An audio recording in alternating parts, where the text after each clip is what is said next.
Hello, welcome to WGSN-DB Going Solo Network. You're listening to Home of Going Bold. Can you believe it? We're going bold today, and I love it here on the newstreamingnetwork.com.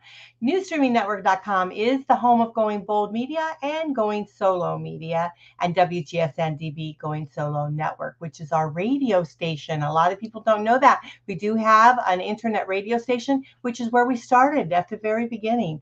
So I want to thank you all for listening to us today. You are watching the show Link to Expert Goodreads Author's Corner with my good friend here, Joanne Weiland. I am Cece Shatz, fondly called the Doyenne of relationship building, and I am excited to be here with you today because this is one of my very favorites. I love the authors' Goodreads, connecting with those individuals who are just so outstanding and being so creative and really a wealth of knowledge. So it's just an honor to have authors with us. So let's move right on. Joanne, tell us a little bit about yourself, and then please introduce our guest. Sure. Joanne Weiland, Weiland When You Can Fly, and I'm the founder of Link to Expert. The reason I created Link to Expert many years ago, about 20 some years ago, was because of the fact that we all are great at something. We have such talents, but none of us have talents in everything.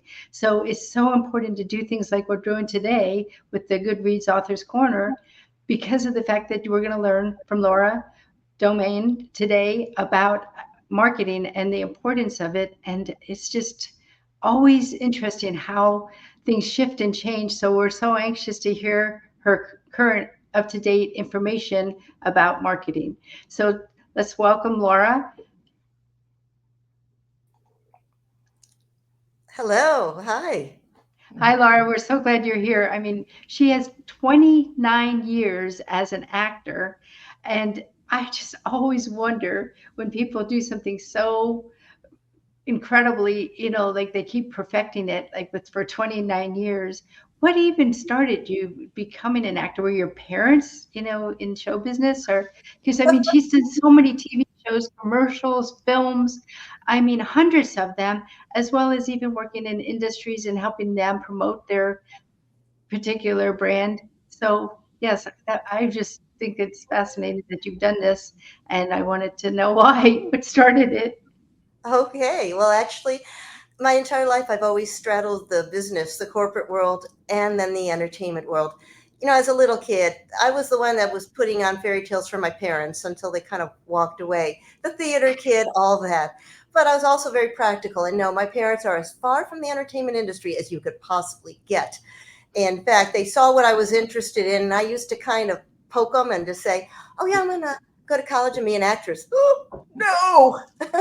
And I had other interests as well. So I kept it on the side while I had a corporate career, which was naturally IT, corporate sales, tech, right? Just like Yes. acting. But I always did stuff on the side. And especially when I was able to be in sales, I had a flexible schedule. So I started building up a lot of professional experience here and there. And then after a while, I dived in more full time. And I'm just having a blast because that little kid inside of me is just going, yes.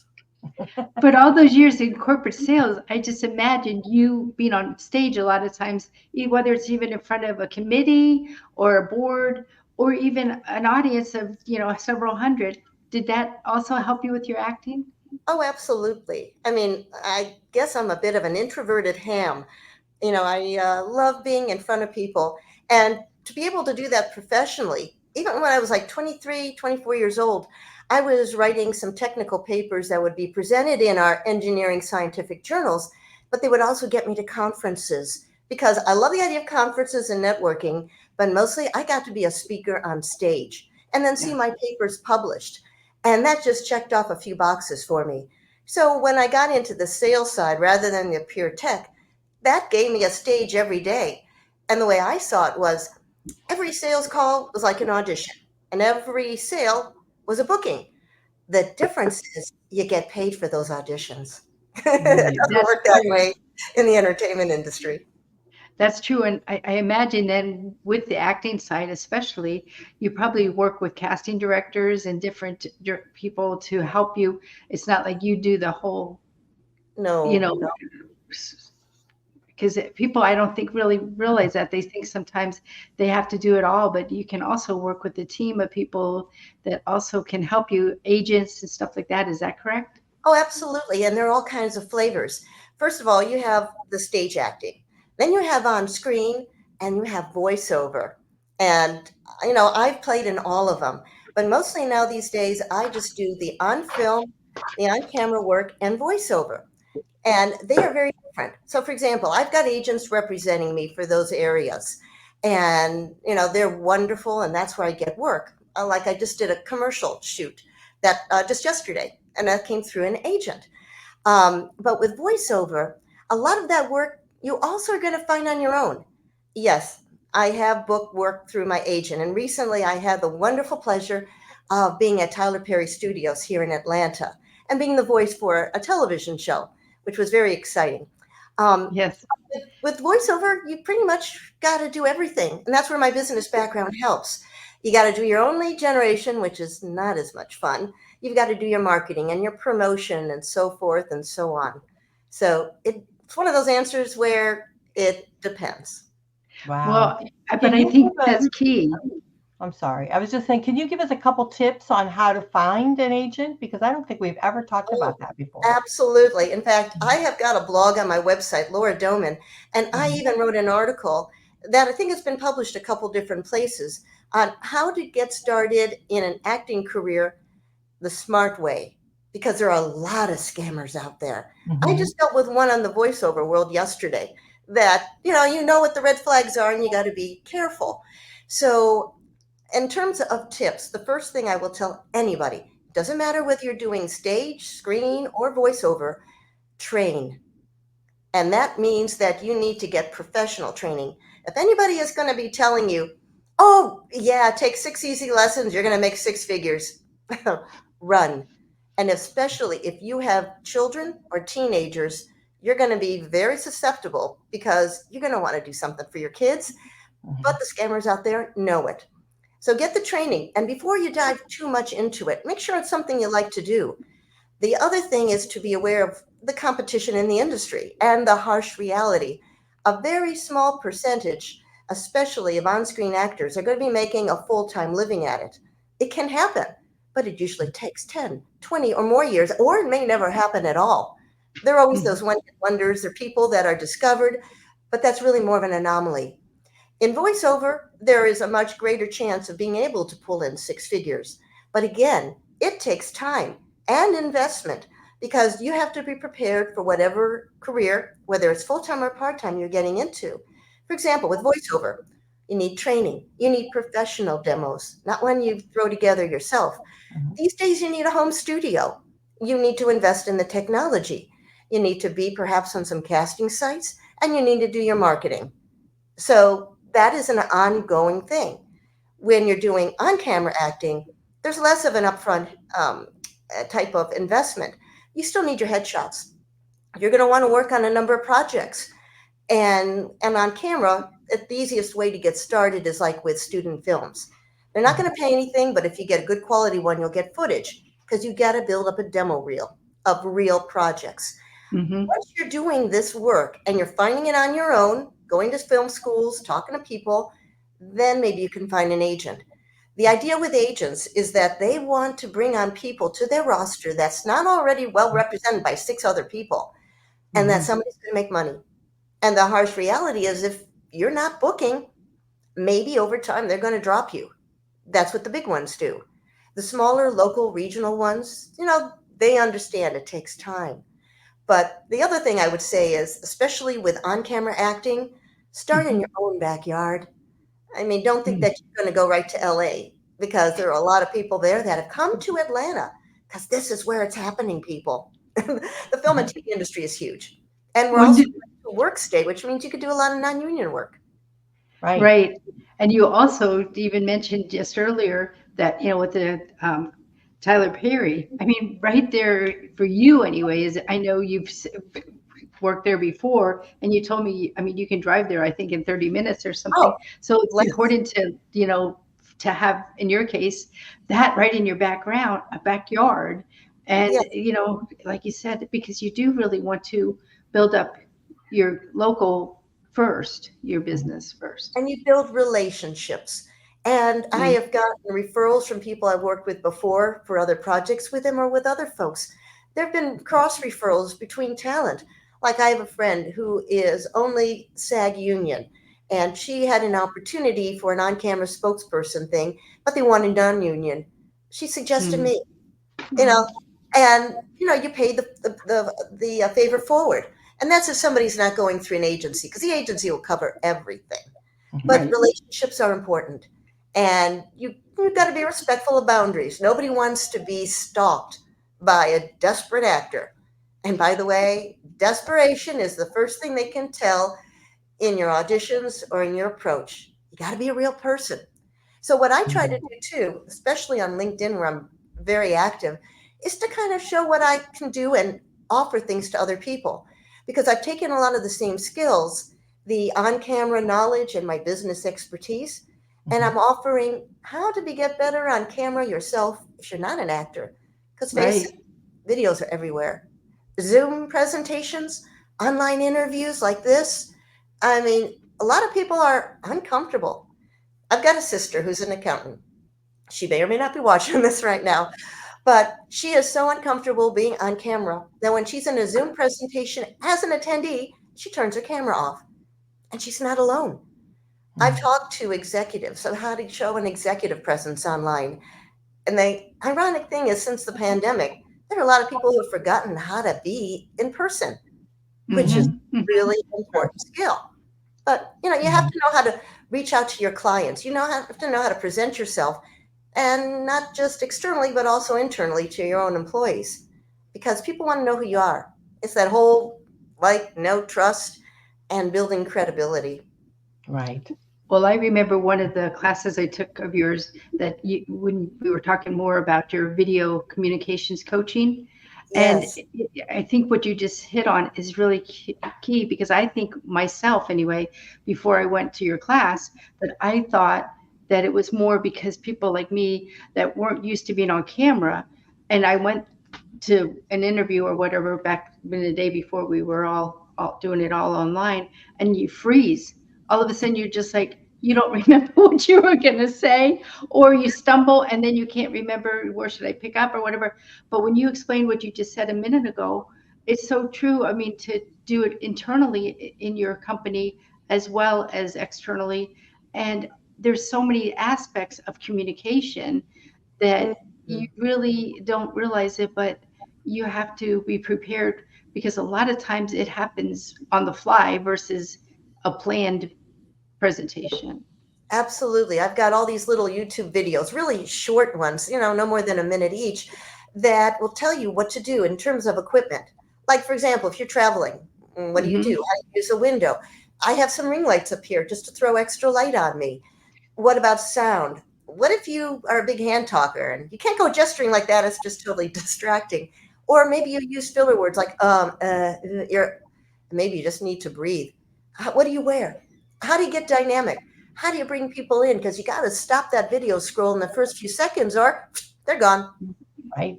So and I love working with people on all that. Because I understand you got a message, you got to get it across, and you got to get people interested. Well, I loved it. Another class I took of yours was about LinkedIn.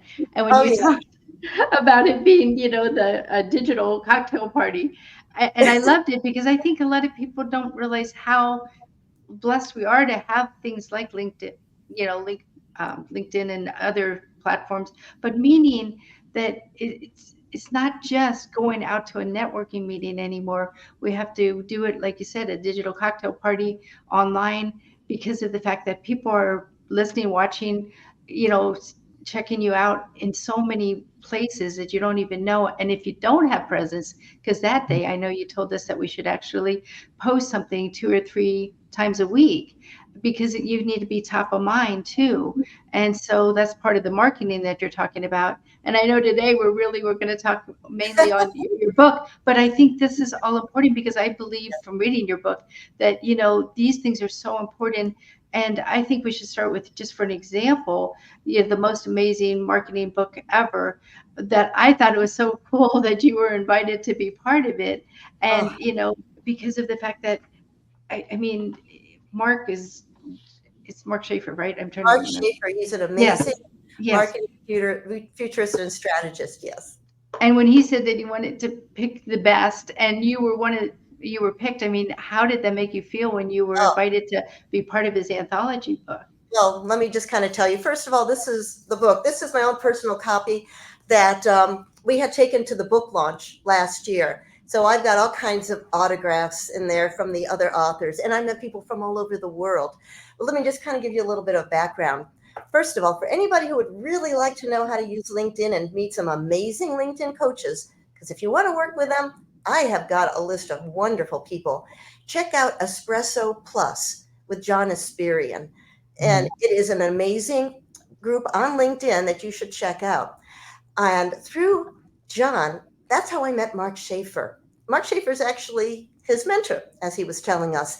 And I was really curious because Mark was going to explore the metaverse, Web3 and cryptocurrency. And this all began, I don't know, a year, 2.5 years ago, something like that.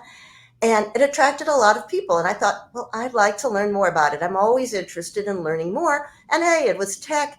That harkens back to my roots. I'm in. And lo and behold, I'm meeting these incredible people who know so much about media and communications, marketing and technology from all over the world. Mark himself has written, I don't know how many bestseller books, and he goes around and he is a keynote speaker everywhere. So if you don't know Mark Shaefer, then you definitely need to check him out. But anyways, he had decided that he wanted to create a collaborative book to give back to all the people who've been with him, new like Mhm. me, and those who've been around for a while. And he said, I want to really focus on the latest and greatest in marketing, but I want to make it very to the point, very practical.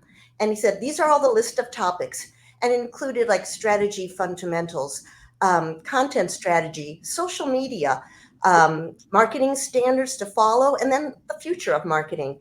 And he had a list of topics. And so I was able to throw my hat in the ring.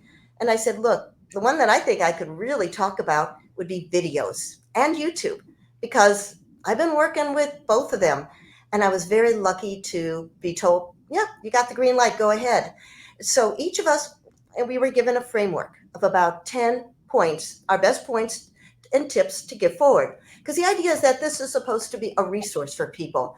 You want to know how to do, memorable and intentional posts on Instagram? Let me see what my friend Valentina has to say. Boom, 10 posts, 10 ideas. And so we created, I think it was a 1,500 word limit, very succinct, which was very carefully reviewed and edited. And after a few processes, then it would be accepted. And then we got to make an audio version, which is like, I'm real comfortable with that. So we have an audiobook version, and then it was also published on Kindle. And so we have people from all over the world. And I'm just telling you, I could just tell you about some of the topics and the people, but I am really in awe of just about all of them. No, all of them. I love it. I think it's so important to have reference books like that. I mean, because things do change all the time, or you don't remember, or you don't need that particular topic at the time. But next month you might also get invited to, to go to an actual digital cocktail party on LinkedIn with one of the groups or whatever. You could quick study that. And since yours was video, though, I really was curious, or in your opinion, on how important is video these days in your marketing and daily life, in your Mm. business. Well, I would say that it's absolutely critical, and not just any video, but short videos that are in the portrait form, the vertical ones that you might see as stories and such. And that's because we've all been trained to have less and less time to pay attention to anything. And these decisions are being made very quickly. Now, you can still create the long form horizontal videos, but just be aware, you really have to grab and keep people's attention, because if you want your videos to be shown, the analytics are going to see how many views it has and how many times people are going to come back to it and how long they're going to keep with you and so forth. Now, video is not the only way to get your stuff across. You should also be having, for example, on LinkedIn, posts, and you could be having graphics. You can use LinkedIn Lives and audio events. I mean, There are so many different things you can use. But Hmm. across the spectrum, videos are what most people will watch. And one tip I would give you, besides keeping it short, is to come out strong. So, in other words, there's no hemming and hawing. Hi, my name is Laura, and I'm going to, nope, they're gone. Instead, it will be like, do you need to stop fidgeting on video? Okay, maybe I do. How do I do it? And you launch right into that. Um, and then the other thing is just to be able to make sure that the lighting and the framing and the sound are good. And I highly recommend captioning. First of all, it opens it up to all the hearing impaired. And second of all these people who are scrolling through their videos when they're supposed to be in a meeting, they're not having the sound on. And this way they can catch what you're doing and saying, and they can see the whole thing or come back to it later. It's Right. so true. I remember when I read that from you about how even the different sizes of the video depending on what type of video. So when you're doing your shorts, because I love your shorts, and it's more, the portrait versus the landscape. So Mhm. there's, in your book again, that's why they should get a copy, because it talks about things like this, because I don't think really people realize it. But I do have one crazy question that I know, like, you even give us examples of how many seconds you should be on this for Yes, different types of videos. Well, as you all know anyway, people my age, commercials used to be, a minute or two. Then they went down to a minute for sure. Then they went down to like 45 seconds, then 30 seconds. Now they're really even down to 15 seconds, oh in my yes, opinion. How much, how much less time are we going to have? I mean, 5 seconds. And I actually have seen some that, that's why I even challenge myself to say what I want to say in 6 minutes or less. I mean, sorry, I meant 6 words or less. yes. And it's really fascinating to try to think like that, because you really do, like you said, don't even say your name, just come out with on the video with what you're going to talk about, because that's what they care about, because they don't even know who we are sometimes, or even if they do, they already know who we are, so they just want to hear what you're saying. But it's just, to me, it's just amazing how we're getting less and less time to say something impactful. Oh, I'll tell you, Joanne, you are a perfect straight woman Mhm. because what I would say is that is exactly what one of my video series called Momisms is Yeah. all about. And they average literally from about 4 to 10 seconds, sometimes only 4 or 5 seconds. That's all you Like, what's need. in your purse? I love that one. Yeah, and that one was with somebody else, so we had a little talk and we had our kids in it. But for anybody who doesn't know, is wondering what the heck is a momism. Have you ever gone into any of these gift shops when you're on vacation and you see the Yes. cocktail napkins and you see all of the towels and the aprons and all that, and you got funny sailings things, and you go, "Oh, that's cute, ha ha ha." Maybe you buy them, maybe you don't. Well, for a few years, I went in and I kind of wrote them all down, and then I started writing my own. And I'm an actor, duh, I am going to perform it. And I create my own setting. I just shoot them on my camera, on my phone, and I bring in my ring lights and I just try to number different ways. And that's all I need. First of all, it gives some very short entertainment value, under 5 seconds. Number two, it is like my commercial to say, yeah, I'm an actor. I do voiceover. And by the way, I also know how to use the camera, so I can help you with it. And I found like on LinkedIn, you see what does really well and what maybe doesn't. I have found that the best stuff is more personal. Now, that Mhm. doesn't mean because LinkedIn is a business site, you don't tie it to business. Yeah, you should. But you also have that little area, the post area above it, to explain it. So I usually try to time it. Or I just kind of make it my Monday momisms. You get a little bit of a chuckle to start your week, and that's it. But then the other thing you need to know is you got to tailor whatever content you want, even if it's only a 4-second video for each of your social media channels. So I would position it differently on Instagram than I would on LinkedIn versus Facebook or maybe Twitter, X, Threads. It's whatever you need.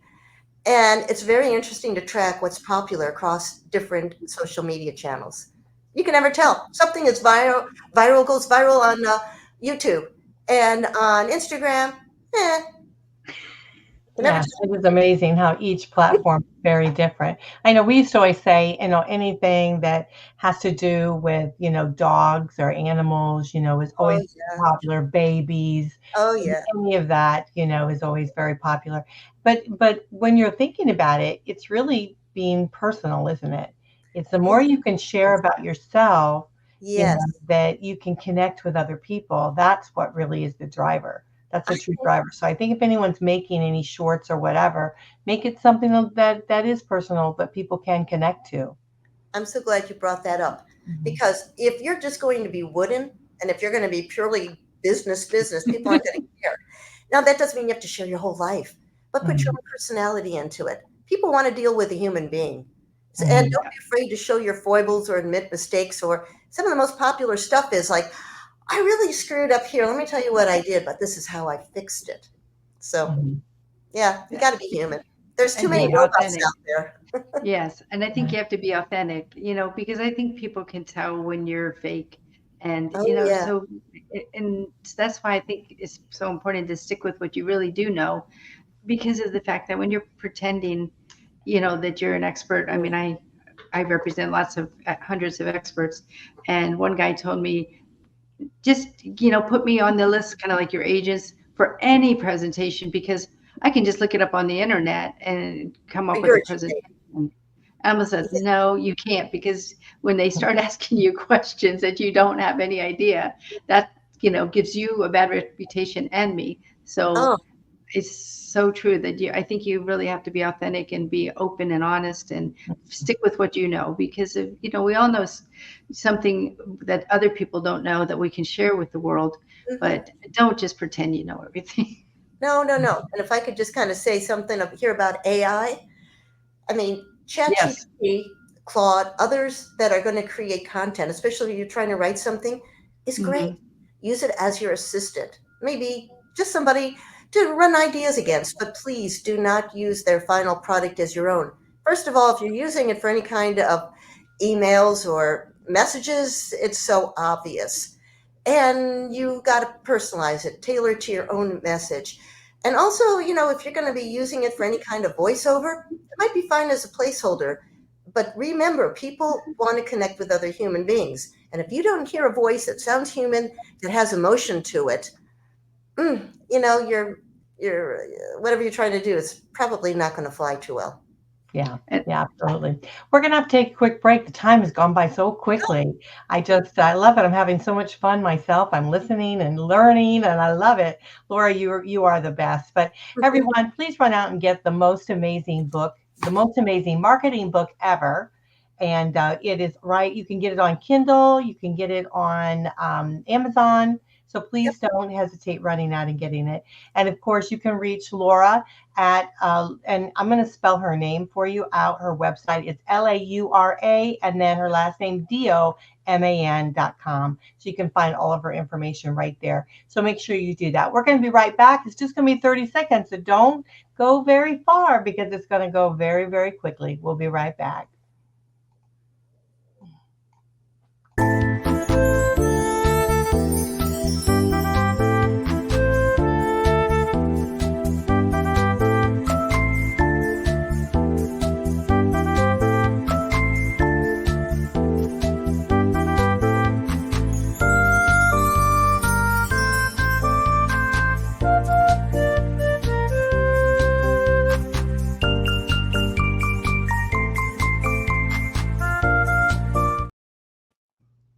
Well, welcome back. That went by very quickly. So we hope you stayed with us. You are listening to WGSN DB Going Solo Network. We are the new streamingnetwork.com, home of Going Bold and Going Solo. The show today is the link to Expert Goodreads Author's Corner.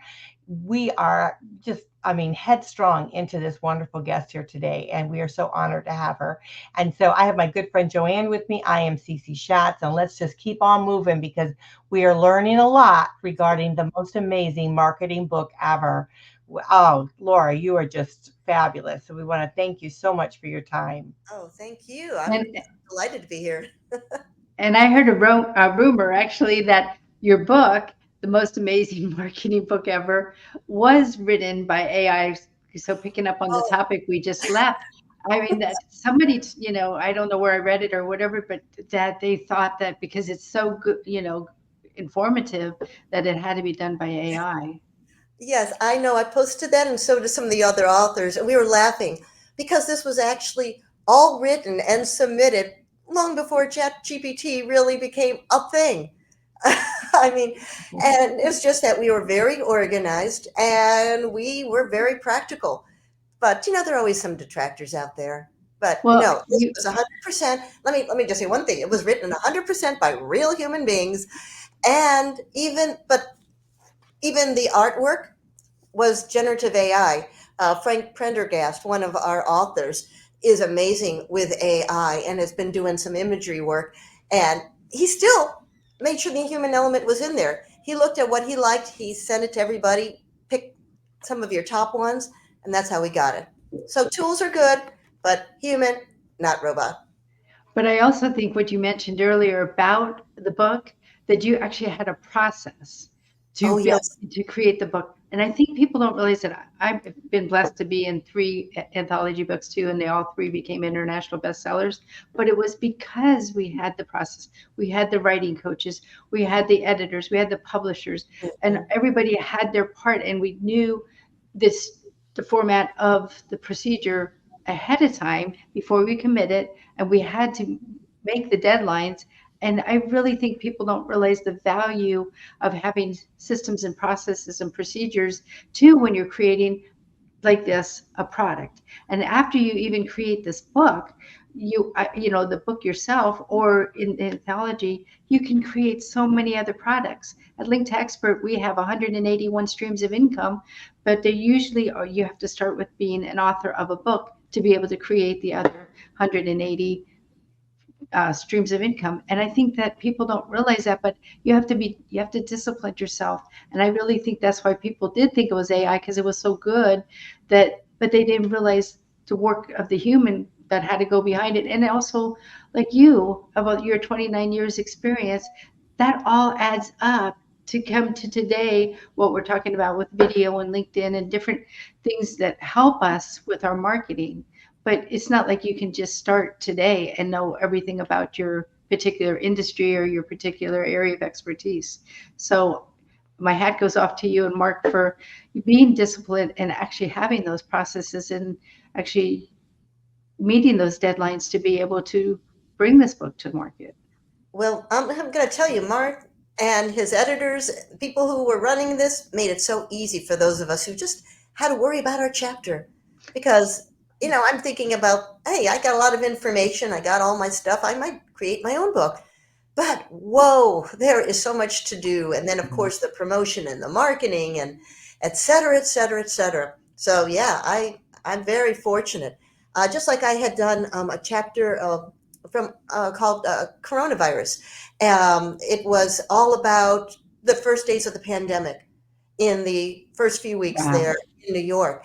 And there were people who were first responders who were writing their stories, and then they asked different voice actors to narrate them. Oh, So, that was one of those things that I got to do. Again, good. I just had to do my part. I didn't have to do everything Yeah. because there Well, is a that's lot. why we always say that too. Collaboration is the key. I mean, Yeah. I collaborating mean, looking is looking at simple, it from a easy, prosperous, marketing and fun. standpoint, yeah, Oh, yeah. marketing standpoint, you've got several people within the book, then you have marketing to their people, right? And Oh, so they're yes. all marketing. So if you look at a collaboration type of book, I'm in one myself, and so you do that. It's a no-brainer. It's Oh, just yeah. like being on the show. So you be on the show, and you're marketing it to your people, we market it to our people. It's a win. It's all win.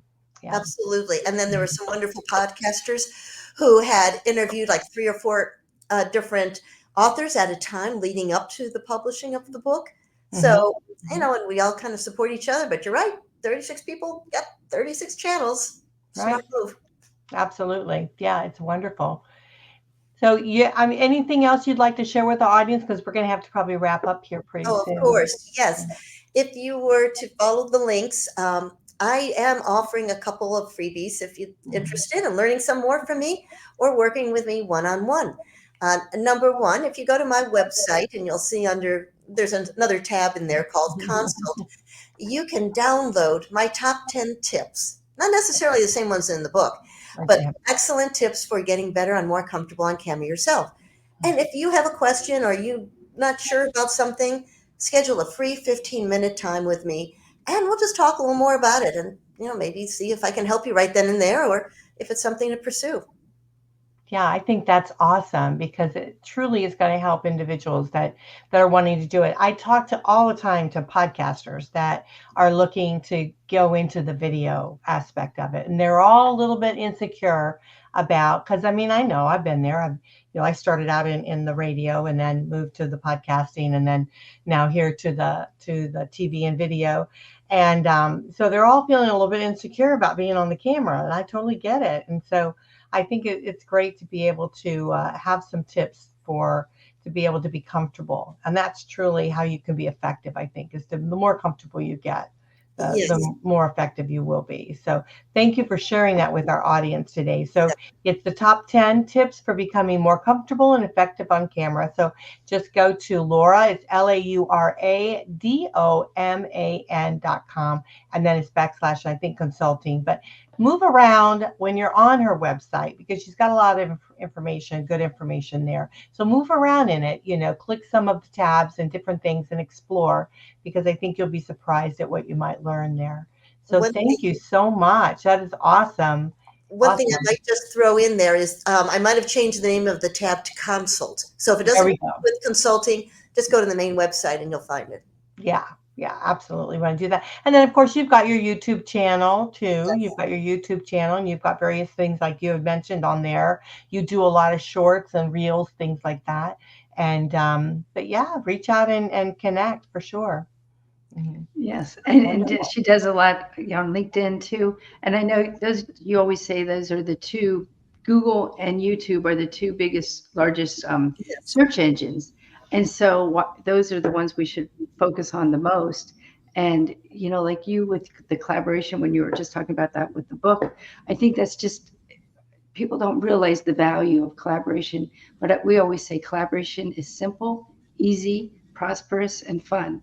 And it really can be like, look at what you did with the book. And that's actually how we became international bestsellers because, like Cece just said, we had all these different authors that they either lived in different countries or they knew other people in different countries. And that is huge because now we had 36 people promoting it instead of just yourself. So that is why we even created Link to Expert because these hundreds of experts that are in one place, we actually get exposed to each other's people. So whatever you're doing is going out to all the other people's people.